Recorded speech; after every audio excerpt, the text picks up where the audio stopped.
일상에서 기도로 기다리는 주님의 약속. 자, 여러분들 그 집 한번 그려봐라 그러면 어디부터 그리세요? 아마 100의 90은 다 어디부터 그려요? 지붕부터 그려요. 지붕부터. 그렇죠? 지붕부터 그려요. 근데 집을 만드시는 분한테 집을 그려봐라 그러면 좀 다르다 그러더라고요. 진짜로 다르시더라고. 건축하는 분 저쪽에 있을 때 봤더니 그리는데 어디부터 그릴까요? 네, 바닥부터 그립니다. 지붕부터는 절대 집을 세울 수가 없어요. 그렇죠? 그러니까 그분은 딱 건축을 하는 사람이니까 집을 그려라 그랬더니 바닥 그리고 그 다음에 벽 그리고 그 다음에 지붕 그리는 거예요. 근데 우리는 그려봐 그럼 어떻게 해요? 거꾸로 그리죠. 지붕 그리고 벽 그리고 그리고 맨 마지막에 바닥 그리고 이런 식이란 말이죠. 그러니까 우리가 그리는 대로 집을 지면 집을 지을 수조차가 없어. 불가능한 거지. 그렇죠? 그러니까 우선순위라는 게 있는 거예요. 여러분, 우리가 예수 믿는 제자가 돼서 우리 주님의 새 일을 누리려고 할 때도 있지 않습니까? 이게 우선순위라는 게 있어요. 오늘 본문 속에서는 주님의 약속을 기다리는 그런 자들의 태도가 어떠해야 하는지를 우리가 찾아낼 수가 있습니다. 달리 말하면 우리 인생의 초점이 어디가 있어야 되는가? 우리 인생이 무엇을 우선해야 되는가? 이것을 알려주는 거예요. 여러분, 이걸 지식으로 들으려고 그러면 3일도 안 갑니다. 오늘 이 말씀을요, 그냥 마음에 새기듯이 받으셔야 돼요. 그리고 믿음으로 반응하시는 거예요. 당장. 그럴 때 광야의 길을 내시고 사막의 강물을 내시는 우리 주님의 새 일을 맛보게 될 줄로 믿습니다. 아멘입니다. 자, 사도행전 전체를 관통하는 아주 핵심 구절이 하나 있다고 그랬습니다. 그게 뭡니까? 8절 말씀. 이건 무조건 암송하셔야 돼요. 왜냐하면 이거는 사도행전을 관통하는 구절인 동시에 신약 전체를 관통하는 것이고, 아니 성경 구약과 신약을 전체를 관통하는 거예요. 왜? 하나님이 아브라함을 부르셔서 이스라엘 족속을 만드시고 그 족속으로 하여 온 열방이 복받게 하시려는 거거든요. 그러니까 저 말씀은 하나님의 꿈인 거예요. 사람의 꿈이 아니에요. 하나님의 꿈이니까 성령으로 역사하시는 거예요. 이 말씀은 무조건 외우셔야 되고, 동시에 이것이 내 인생의 표대다라는 것으로 잡으셔야 되는 거예요. 한번 암송합시다. 시작. 오직 성령이 너에게 마시면 너희가 권능을 받고 예루살렘과 온 유대와 사마리와 땅끝까지 이르러 내 증인이 되리라 하시니라. 할렐루야. 아멘입니다. 제자들이 부활하신 주님과 함께 무슨 꿈을 꿨다고 그랬어요? 지난주에 제가 제자들이 꿈꾸는 것은 뭐였어요? 예수님이 십자가 달려 죽으면서 자기들의 야망이 다 물거품이 된 줄 알았어. 근데 예수님이 부활을 하셨네? 헐, 대박. 그럼 우리의 야망이 다시 살아나는 거야? 하며 그 야망을 꿈꾼 게 뭐예요? 이스라엘이 정치적으로, 민족적으로 독립하는 거예요. 로마 제국을 무찌르고 다윗 왕국과 같은 그 왕국을 다시 만드는 거예요. 그리고 예수님은 왕. 우리는 거기에 한 자리씩 맞는 신하들이 되겠다. 이 야망을 꿈꾼 거야. 그러니까 부활하신 예수님 볼 때 그 꿈이 일어났던 거예요. 그러니까 물어보잖아요. 예수님 이스라엘 나라를 회복할 때가 이때입니까? 언제 때가 된 건가요? 아싸! 이러고 있었다는 거 아니에요? 근데 예수님이 그런 제자들에게 하신 말씀이 뭐예요? 그게 8절인 거예요. 8절 말씀을 왜 하신 것입니까? 얘들아, 그게 초점이 아닌데? 그게 표대가 아닌데? 그러면서 하신 말씀이 8절이에요. 달리 말하면 너희들은 민족적이고 정치적인 이스라엘 나라의 회복을 꿈꾸지만 내 꿈은 뭔지 아니?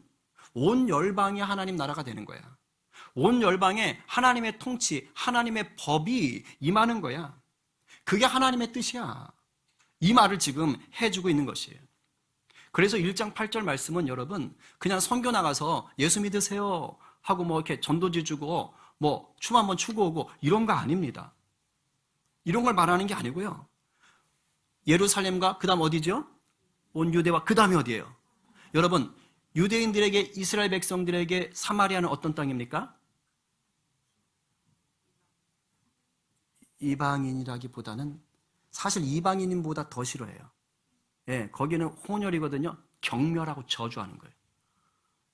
그러니까 글로 안 가잖아요. 갈릴리에서 유대 땅 올라오면 돌아간다니까? 아예 거기를 안 지나가. 거기로 가라는 거예요. 뭘 가지고? 십자가의 사랑을 들고. 여러분, 유대인들에게 이방 땅은 뭐예요? 야만인이에요. 짐승들이에요. 하나님께 버림받은 족속들인 거예요.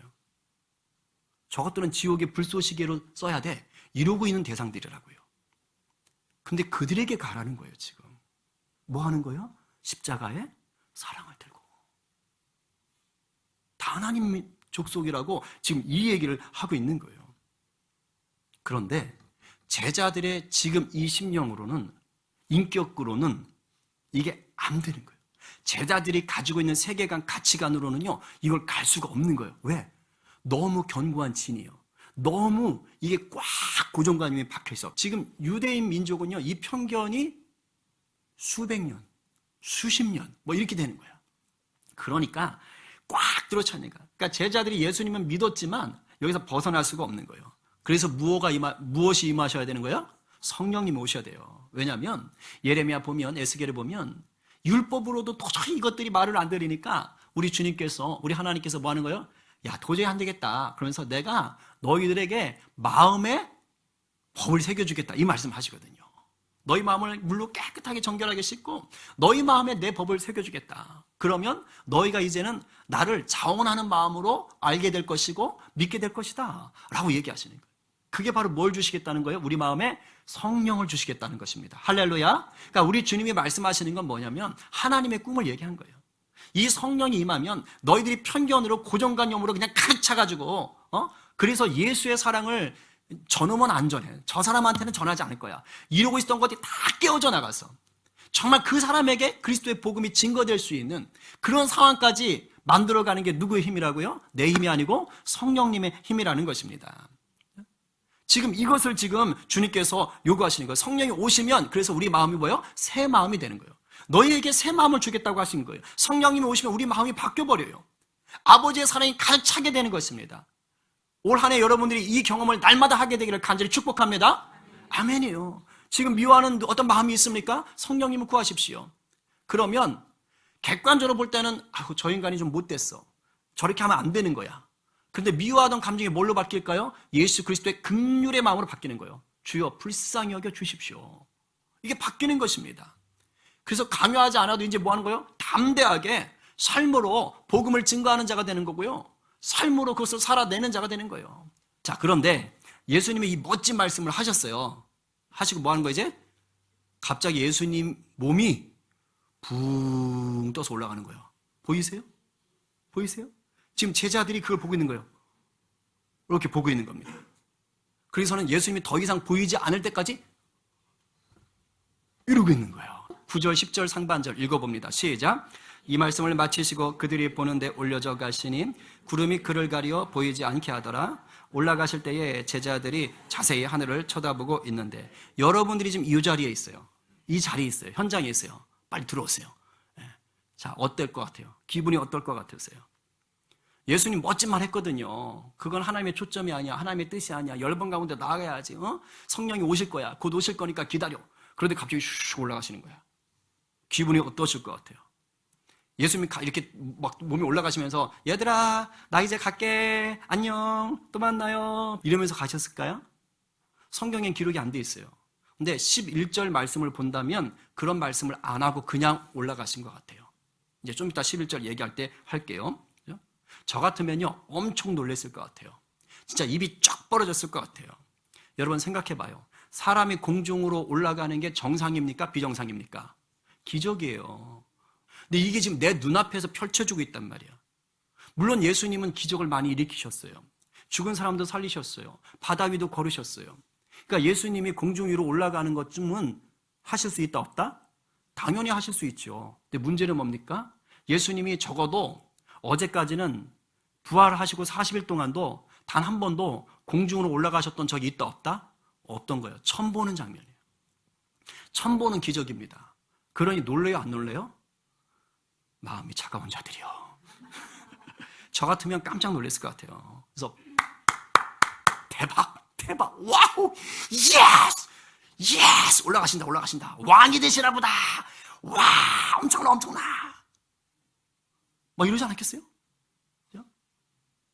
그런데 점점 올라가서 안 보여. 예수님 안 오시는 거예요? 야 안 보여 안 오시나 봐.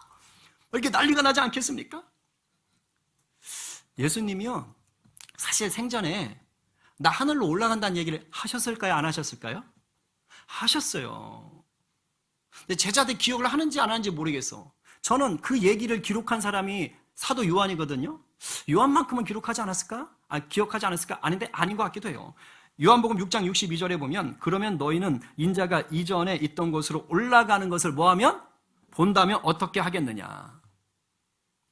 이걸 기억했다면 낙심하지 않겠지. 지금 막 이러고 있지 않겠지. 그냥 예수님이 예전에 말씀하셨어. 올라가시는 거야. 그냥 이제 우리 가자. 이렇게 했겠지. 근데 지금 뭐 하는 거냐면요. 어쩔 줄 몰라 하는 거예요. 뭐야? 안 보여. 야, 안 오시는 거야? 오신대? 몰라? 못 들었어? 막 이러고 있는 것입니다. 당황한 거예요. 처음엔 기적 보고 좋아하다가. 바로 이때 흰옷 입은 두 사람, 천사가 사람의 모양으로 나타난 거예요. 그리고 10절 후반절부터 11절까지 얘기합니다. 읽어봅니다. 시작. 흰옷 입은 두 사람이 그들 곁에 서서 이르되 갈릴리 사람들아 어찌하여 서서 하늘을 쳐다보느냐? 너희 가운데서 하늘로 올려지신 이 예수는 하늘로 가심을 본 그대로 오시리라 하였느니라. 아멘. 지금 이게 천사가 둘이 나타나서 얘기하는 것입니다. 그런데 천사가 잘 보세요. 흰옷 입은 두 사람이 얘기하는데 이 사람들아 라고 하지 않고 호칭이 있어요. 누구라고 부릅니까? 갈릴리 사람이라고 불러요. 왜 갈릴리 사람으로 불렀을까? 지금 저 자리에 제자들이 몇 명 있을까요? 1번 12명, 2번 11명. 몇 명? 11명. 가룟 유다 지금 죽었어요. 그렇죠? 11명이요. 가룟 유다만 남부 출신이에요. 유다 남쪽 출신이에요. 그리고 나머지 11명은 다 어디예요? 저 북쪽 갈릴리 출신입니다. 그러니까 천사가 콕 집어서 정확하게 얘기한 거예요. 이 갈릴리 사람들아. 근데 사실은 이 말은 일종의 이 촌놈들아 이렇게 부르는 겁니다. 그런데 갈릴리 사람들아 라고 하는 이유가 있어요. 그냥 이 사람들아 해도 되잖아요. 근데 갈릴리 사람들아 라고 얘기하는 것은 성경은 여러분 허투루 쓰여지지 않습니다. 다 성령의 감동을 따라서 성령이 하시고자 하는 메시지가 있어요. 왜 갈릴리 사람들을 왜 구태여 말하느냐? 그것은 이제 주님이 행하실 놀라운 새 일을 강조하고 싶은 거예요. 그들을 통해 주님이 새 일을 행할 것이다 라는 것을 강조하는 것입니다. 여러분 갈릴리는 지도 보시면 알겠지만 길쭉한데 위에 왼쪽에 있어요. 알겠어요? 그러니까 쉽게 말하면 그러니까 아주 시골인 거예요. 예루살렘은 수도잖아. 그러니까 거기에서 볼 때 갈릴리는 총구석에 사는 그런 사람들이에요. 근데 잘 보세요. 지금 이 갈릴리 사람이 이 11명의 제자들이 뭘 본 거예요? 예수님이 승천하는 것을 봤죠. 제일 먼저 본 사람들이 이 11명의 제자들이에요. 동시에 예수님이 승천하는 것을 제일 마지막으로 본 사람들도 누굴까요? 이 11 제자들이에요. 갈릴리 사람들이에요. 그 외엔 아무도 없어요. 예수님의 승천은 이 11명 외에는 본 사람이 없습니다. 마치 목자들이 천사들을 보고 제일 먼저 아기 예수님을 봤던 것 같은 거예요. 총구석 사람들이 이 영광을 경험한 거예요. 지금 일부러 천사가 이 얘기를 해주는 것입니다. 지금 승천하는 그 자리에서 뭘 들었어요? 성경을 관통하는 메시지를 들었잖아요. 성령이 오실 거라는 약속을 들었잖아요. 뿌듯하지 않으세요? 여러분이라면? 근데 사실 제자들은 이게 얼마나 대단한 건지도 모르죠. 그냥 그 자리 딱 들었으니까. 그러나 천사는 갈릴리 사람들아 라고 말하면서 뭘 얘기하는 거예요? 이제 내가 너희들을 통해서 놀라운 일을 행할 것이다 말씀하시는 것입니다. 아멘? 아멘이요. 여러분 성령님께서 붙드시고 사용하시면요 가정 환경 어떻든 상관없어요. 학벌 어떻든 상관없어요. 출신지 어떻든 상관없어요. 얼굴 생김새 어떻든 상관없어요. 아무 문제 없어요. 성령이 붙드시면 놀랍게 사용하십니다. 아멘입니까? 크게 하셔야 돼요. 아멘입니까? 아멘이에요. 그죠? 내 자식이 잘 되길 바라면 더 아멘 크게 하세요. 이렇게 또 미끼를 던져야 크게 하지. 그죠? 여러분, 다윗은 직업이 뭐예요? 말이 목동이지. 그냥 집에 막내 그냥 야 가서 일해. 양이나 쳐. 오긴 어딜 와. 이렇게 천대받던 애예요. 하나님이 붙드시니까 뭐 하는 거예요? 그냥 왕이 아닙니다. 여러분 다윗은요 그냥 왕이 아니라 하나님 마음에 합한 자요 하나님이 꿈꾸시는 나라의 표본을 제시한 왕이에요. 그런 사람이 됐어요. 여러분 베드로 직업이 뭡니까? 어부입니다. 쉽게 말하면 노가 다 뛰신 거예요. 아셨어요? 그런데 우리 주님께서 부르시고 성령 체험하니까 어떻게 되는 겁니까? 초대교회 첫 수장이 되잖아요. 기독교 역사에 이 베드로를 빼면 말이 안 되는 거예요. 우리 주님이 그렇게 사용하시는 겁니다. 여러분 꿈꾸십시오. 세계적인 부흥사인 D.L. 무디는 매우 가난했습니다. 학교를 못 다녔어요. 정규교육은 4년 받았어요. 초등학교도 못 나온 것이지요. 그래서 하는 일이 구두 외판원이었어요. 예? 구두 팔러 다니던 거였다고요. 그러니 뭐가 변변했겠어요? 그런데 이 무디가 예수님을 믿은 거예요. 시카고에서. 너무 마음이 뜨거워진 거예요. 내가 이렇게 살 수가 없다. 내가 봉사해야겠다. 그래가지고 교회 학교를 찾아간 겁니다. 그래서 교회 학교의 교장 부장님한테 말한 거예요. 부장님, 저도 예수 믿고 나니까 마음이 너무 뜨겁습니다. 저도 교사가 되고 싶습니다. 근데 학교를 제대로 못 나왔으니 말이 제대로 안 되는 거예요. 가난하니까 옷이 누추한 거예요. 근데 그 교회는 좀 있어 보이는 교회거든요. 근데 가서 교사를 맡겨주세요 했더니 딱 보니까 좀 그래. 말도 좀 이상하고. 그래서 교장 선생님이 안 돼! 라고 말은 차마 못하고 믿는 사람이니까 지혜롭게 교양 있게 애둘러서 이렇게 말했어요. 어머, 무디 형제, 어쩌면 좋아? 지금 줄 반이 없네? 꽉 찼어. 그래서 어떡하지? 지금 당장 반이 없어. 정 하고 싶은 말이야. 가서 애들을 모아서 반을 만들어. 그러면 할 수 있게 해줄게. 지금 부장 집사님은 반을 안 맡기려고 돌려서 말한 거예요. 근데 무디가 배움이 좀 짧잖아요. 그러니까 그 교장 선생님 말을 어떻게 들었을까요? 액면 그대로 사실 그대로 받아들인 거예요. 지금 꽉 찼구나. 야, 반이 없대. 근데 나한테 반을 주시겠다는구나. 불러만 오면. 그리고 시카고 빈민가로 달려간 겁니다. 그리고 오늘날 우리가 하는 전도법이 거기서 개발되는 거예요. 사탕 전도. 사탕 사들고 간 거예요. 얘들아, 나와 함께 성경 공부하지 않을래? 애들은 이거 하나의 빈민가 애들이잖아요. 그 다음 주에 18명을 끌고 온 겁니다. 교장 선생님이 위기의식을 느꼈어요. 그 다음 주에 3, 40명을 몰고 오는 겁니다. 몇 개월 만에 몇백 명이 되는 거예요. 결국에 1, 2년 만에는요, 몇천 명이 돼가지고 그 교회보다 더 많아, 애들이. 그래서 왜 창고형 매장 같은 거 있잖아요. 그런 거, 정육창고 같은 걸 아예 대여해가지고 무디가 자기가 다 청소해가지고 애들 끌어모아가지고 거기서 따로 독립된 주일학교를 따로 했어요. 그게 나중에 성경 학교가 나오는 거예요. 무디 성경학교가.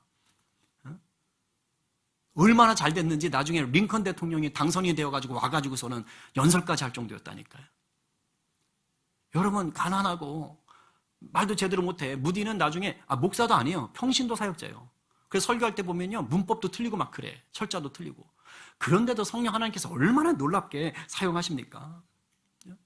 여러분, 성령의 붙들림은요, 놀랍게 쓰시는 것입니다. 그래도 방팡 놀란 얘기 절대 아닙니다. 아셨어요? 붙들림의 성령이 열심히 살게 하시고 놀랍게 쓰시는 거예요. 그런 은혜가 있기를 간절히 바랍니다. 그러니까 여러분이 이 세상에서 경쟁력을 얻기 위해서 애쓰는 거 너무 중요해 하세요. 최선 다해서 자격증도 따시고 기술도 익히시고요. 언어도 공부하시고요. 학위가 필요하면 학위도 따세요. 놀지 마세요. 게으르지 마세요. 그런 거 하셔요. 근데 잘 들어요. 이것들보다 더 중요한 것은요, 주님이 쓰시는 사람이 되는 것입니다. 아멘? 아멘이요. 석박사 100개 있으면 뭐해? 주님이 안 쓰시는데. 그게 무슨 행복한 인생이야? 무슨 가치가 있겠어? 여러분, 주님이 쓰시는 인생 되려면 무엇보다 먼저 주님의 나라와 의를 구하시기 바랍니다. 아셨습니까? 이게 우선입니다. 제일 첫 번째는 예배예요. 여러분, 예배, 공적 예배 똑바로 드리세요. 제대로 드리시고요. 그게 삶의 예배로 나가는 것입니다. 그리고 이제는 먹든지 마시든지 무엇을 하든지 다 무엇을 위해서라? 하나님의 영광을 위해서라. 그러니까 여러분이 공부를 하는 것도, 하나님 취미 활동을 하는 것도, 자격증 공부를 하는 것도, 기술을 배우는 것도 다 뭡니까? 내 밥그릇을 위해서 하는 것이 아니라 하나님의 영광을 위해서 하는 거예요. 영광을 위해서. 그럴 때 우리 주님이 그 영혼을 귀히 보시고요, 능력을 더하시고 지혜를 더하시고 그 사용처를 문을 열어내시는 겁니다. 정금같이 빚어가시는 것입니다. 아멘. 이 놀라운 은혜가 올 한 해 가득하게 되기를 간절히 바랍니다. 그래요. 정말 중요한 것은 뭐냐면 우리가 초점을 어디에 두고 있느냐, 우리가 어떤 삶을 사는가요. 지금 천사는 이 갈릴리 이 제자들에게, 야, 니네 왜 멍하게 하늘만 쳐다보고 있어? 무슨 뜻이에요? 거기를 볼 때가 아니란 뜻이에요. 거기를 볼 때가 아니라고요. 니네 지금 예수님이 하늘로 올라가는 거 보고 우아하는 거니? 아니면 언제 올지 몰라가지고 걱정하는 거니? 그럴 필요 없어. 너희가 본 그대로 예수님은 다시 오실 것이야. 이 얘기를 해줍니다. 근데 지금 천사들의 말은요, 천사들이 처음 하는 게 아니에요. 예수님이 이 말씀을 하셨겠어요? 안 하셨어요? 하셨어요. 예수님이 십자가에 달리시기 전에 3일 전에 화요일에 성전에서 나오셔가지고 감람산에 앉으셔서 세상의 종말에 대해서 얘기하십니다. 그때 이 말씀을 하셔요. 24장 30절에 그때 인자의 징조가 하늘에서 보이겠고 그때의 땅의 모든 족속들이 통곡하며 그들이 다음 같이 시작 인자가 구름을 타고 능력과 큰 영광으로 오는 것을 보리라. 할렐루야 아멘. 이미 하셨던 말씀이에요. 지금 천사들의 말을 통해서 이제 좀 기억을 했는지 모르겠어요. 달리 말하면 예수님은 본대로 오시기 때문에 하늘을 계속 뚫어지게 쳐다볼 필요가 있다 없다? 없다는 것이에요. 천사가 지금 그 얘기하고 있는 겁니다. 이제 정신 차리고 일상으로 돌아가 이 얘기하는 겁니다. 너희들의 삶의 자리로 돌아가라고 얘기하는 거예요. 천사의 이 말을 듣고 제자들은 돌아옵니다. 예수님이 다시 오신다는 약속을 받고 돌아오는 거예요. 12절에 보니까 제자들이 감람원이라 하는 산으로부터 예루살렘에 돌아오니 이 산은 예루살렘에서 가까워 안식일에 가기 알맞은 거리라. 감람산하고요 예루살렘 멀지는 않아요. 한 1km 남짓 지금 위치가. 안식일의 거리이기 때문에 멀리는 안 가는 거예요. 어쨌든 신비한 체험을 한 곳에 머물지 않고요. 지금 일상의 자리로 돌아왔어요. 돌아와서 어디로 가느냐? 다락방으로 갑니다. 여러분 이 다락방은 어디였겠어요? 예수님이 십자가에 죽고 나서 무서워서 몰래 피해 있던 곳입니다. 근데 이 자리가 지금 예수님 부활을 경험하고 이제 예수님 명령을 받고 돌아왔을 때는 어떻게 바뀝니까? 놀랍게 바뀝니다. 13절 14절 읽어봅니다. 큰 소리로 시작! 들어가 그들이 유하는 다락방으로 올라가니 베드로, 요한, 야고보, 안드레, 빌립 도마와 바돌로메, 마테와 및 알페오의 아들 야고보, 셀로딘 시몬, 야고보의 아들 유다가 다 거기 있어 여자들과 예수의 어머니 마리아와 예수의 아우들과 더불어 마음을 같이하여 오로지 기도에 힘쓰더라. 아멘. 13절은 예수님의 11명의 제자를 쭉 언급한 겁니다. 자, 그런데 중요한 건 지금 이 다락방에 예수님의 승천을 보고 돌아왔던 11명의 제자만 있었다 아니다? 아니다라는 것이에요. 누가 있어요? 14절에 여자들과 그 다음 누구 나와요? 예수님 어머니 마리아가 나와요. 여러분 예수님의 어머니 마리아는 자기 아들이 십자가에 달려 죽었잖아요. 자기 아들이 죽었으니 얼마나 마음 가운데 근심과 걱정과 슬픔이 있겠습니까? 그러나 예수님의 부활을 경험하고 나서는 이제는 뭐예요? 그냥 육적인 관계로서의 아들이 죽은 게 아니에요. 하나님의 아들을 믿는 자로 지금 바뀌어버린 것입니다. 기도의 자리로 나와 있는 거예요. 예수님의 아우들이 함께 있어요. 여러분 예수님의 아우들 동생들은요 예수님이 살아있을 때 예수님을 하나님의 아들로 믿지 않았습니다. 오히려 예수님을 걱정했어요. 형 정신 차려. 소문이 안 좋아. 형 미친 거야? 뭐 이러고 있던 동생들이에요. 근데 예수님의 십자가 부활을 경험하고 나니까 이제 완전히 바뀌는 겁니다. 그래서 하나님의 아들로 믿고 지금 뭐 하는 거예요? 예수님의 명령을 같이 따르는 자로 지금 모여 있는 것입니다. 놀라운 변화가 일어나는 거예요. 여러분 십자가 부활 앞에서는요 인생이 바뀌게 돼 있는 거예요. 십자가 부활을 여러분들이 올 한 해 더욱더 붙잡게 되기를 간절히 바랍니다. 제가 보니까 이 사람들만 있는 게 아니에요. 15절 상반절에 보면 그 자리에 120명의 사람들이 있었다고 그랬어요. 아마도 늘 같이 모이던 사람들이었던 거예요. 그러니까 많은 사람들이 지금 그 자리에 있었습니다. 그런데 잘 봐요. 사도행전이 지금 시작의 흐름이 어떻게 되는지. 예수님이 큰 명령을 받았어요. 승천하는 놀라운 기적을 경험했어요. 그리고 일상으로 돌아왔어요. 그런 다음에 무엇을 하는 걸 보셔야 돼요. 이것이 우리 신앙생활의 순서를 정해주는 것입니다. 이들이 와가지고 야 전도하러 나가자 라고 하지 않았습니다. 이들이 모여서 뭐부터 합니까? 기도부터 합니다. 그런데 그냥 기도했다라고만 해도 돼요. 근데 그 앞에다가 여러 가지 말을 꾸며서 말을 합니다. 어떤 기도였는가를 강조하는 거예요. 달리 말하면 저와 여러분이 주님의 새 일을 경험하기 위해서 어떤 기도를 해야 되는가, 이걸 사도행전을 통해 보여주고 싶은 거예요. 첫 번째가 뭐냐? 마음을 같이 했다. 따라해 보세요. 마음을 같이 했다. 이게 헬라어 원어로 마음을 같이 했다라는 말이 신약 전체에 12번 나옵니다. 그런데 사도행전에만 11번이 나와요. 무슨 의미인지 아시겠어요? 사도행전에서 아주 중요하게 여기는 말이 뭐라고요? 마음을 같이 했다. 초대교회를 보여주는 특징적인 말이 뭐라고요? 마음을 같이 했다. 인류 역사의 모든 교회가 품어야 될 말이 뭐라고요? 마음을 같이 했다. 할렐루야. 여러분, 교회는 믿는 자는 마음을 같이 할 때, 마음을 같이 하여 기도할 때 역사가 일어나는 거예요. 내 마음이 나뉘지 않을 때 역사가 일어나는 것이에요. 그런 다음에 또 하나가 뭐예요? 오로지 기도에 힘쓰더라. 여러분, 여기서 오로지 뭐뭐뭐에 힘쓰다라는 게 한 단어입니다. 이 말이 헬라어로 무슨 뜻이냐면 우리가 저렇게 말하면 못 알아들어요. 오로지 뭐뭐에 힘쓰더라는요, 어떤 방향으로 버티고 있다, 강하게 하고 있다. 달리 말하면 끈질기게, 집중적으로, 지속적으로 그곳에 있다는 뜻이에요. 그러니까 오로지 기도에 힘쓴다는 거는 끈질기게 기도했다는 거예요. 될 때까지 기도한다는 거예요.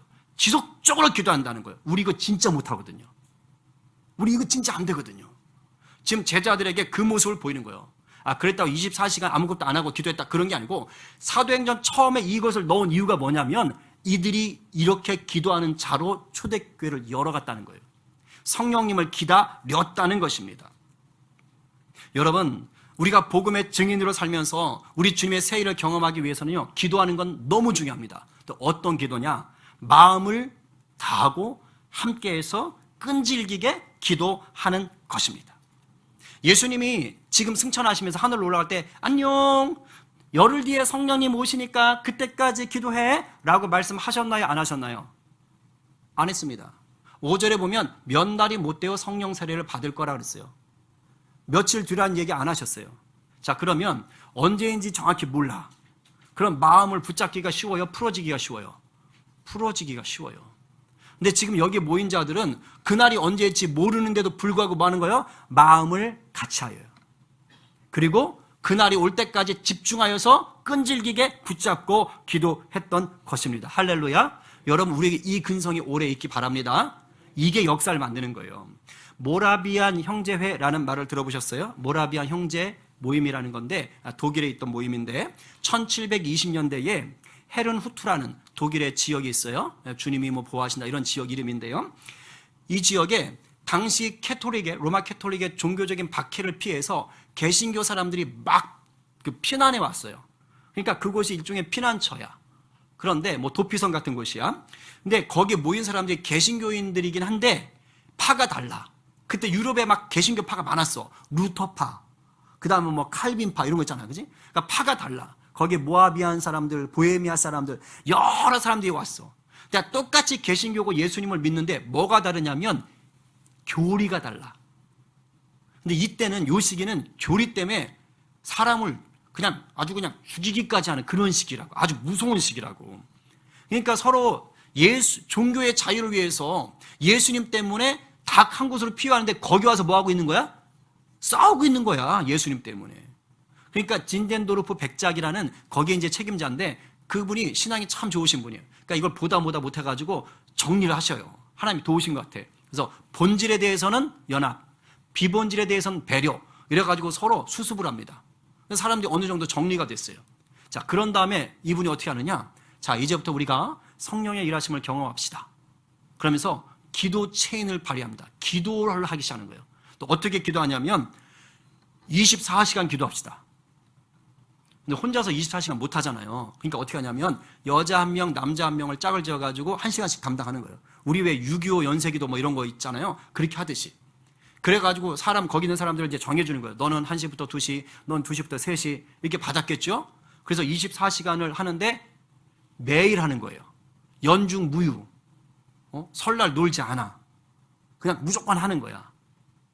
이게 언제 시작되느냐? 1720년 8월 27일 시작합니다. 얼마 동안 할게요? 오로지 기도에 힘쓰더라. 얼마 동안 할게요? 100. 지금 100일이라 그러려고 그랬죠? 100년. 공식 100년. 하루도 빠지지 않고. 비공식 124년.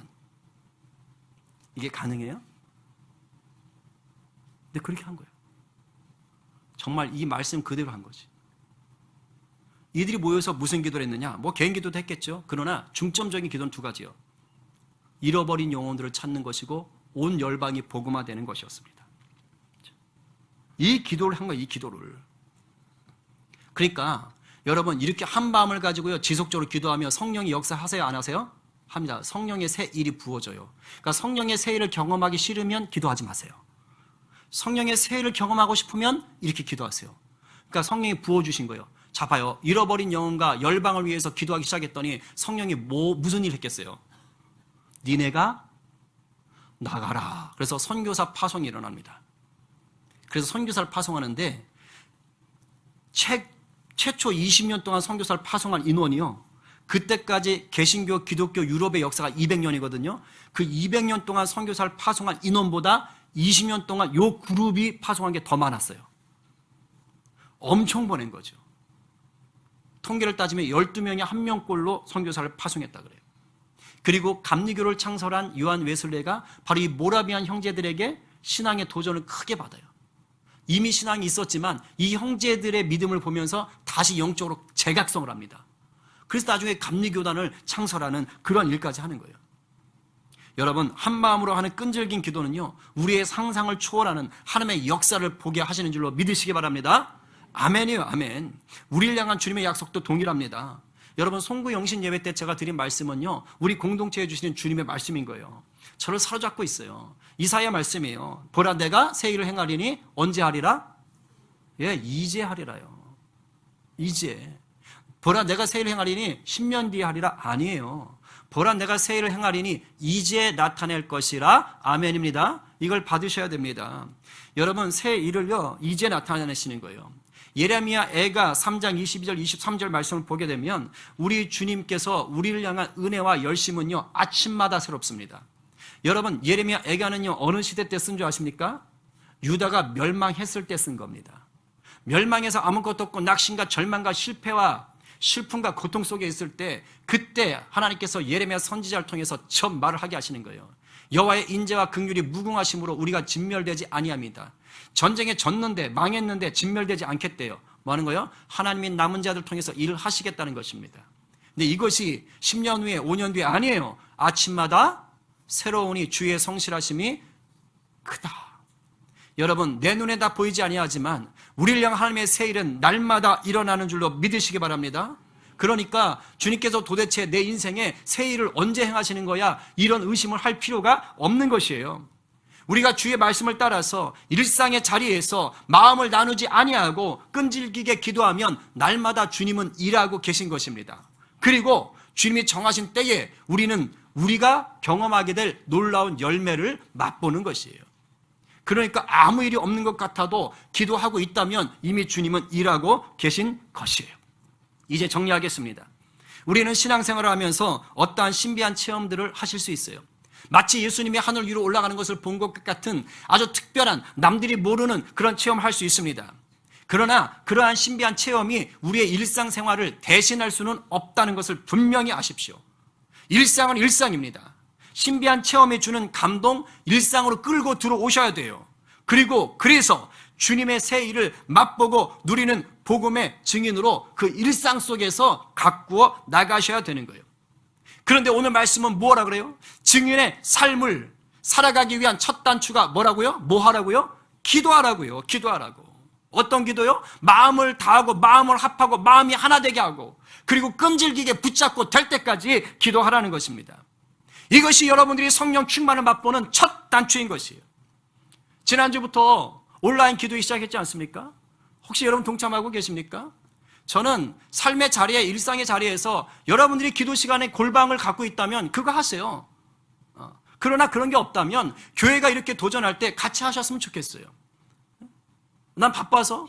여러분 그거 하는데요 15분이면 끝나요. 하루에 15분도 주님께 드리지 못하나요? 그건 우리가 신앙생활을 주님 앞에 고정되어 있지 못하다는 증거이기도 한 것입니다. 사실 쉽지 않아요. 여러분 기도하는 게 쉽다고요? 그런 소리 하지 마십시오.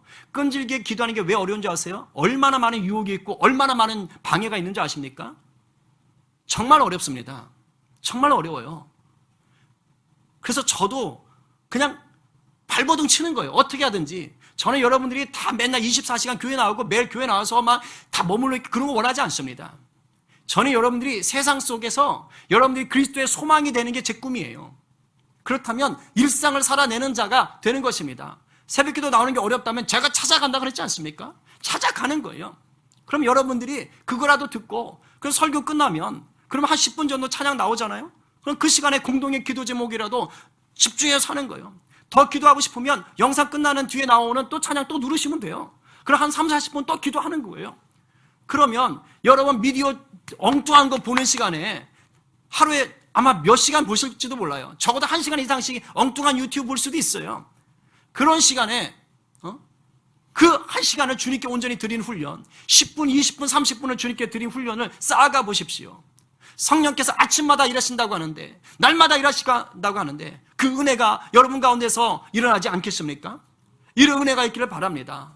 그래서 여러분들이 삶의 자리를 기도의 골방을 만드는 자 되기를 간절히 축복합니다. 아멘이요. 오늘 누가 복음의 증인으로 우리를 부르신 주님께 감사하면서 일상의 자리를 기도로 당금질하시겠습니까? 오늘 누가 마음을 집중하고 끈질기게 기도하심으로 성령의 충만함을 맛보아 누리시겠어요? 오늘 말씀에 아멘으로 화답하며 올 한 해 기도의 골방을 온전히 붙잡기로 결단하는 우리 모두가 되기를 간절히 축원합니다. 아멘이요.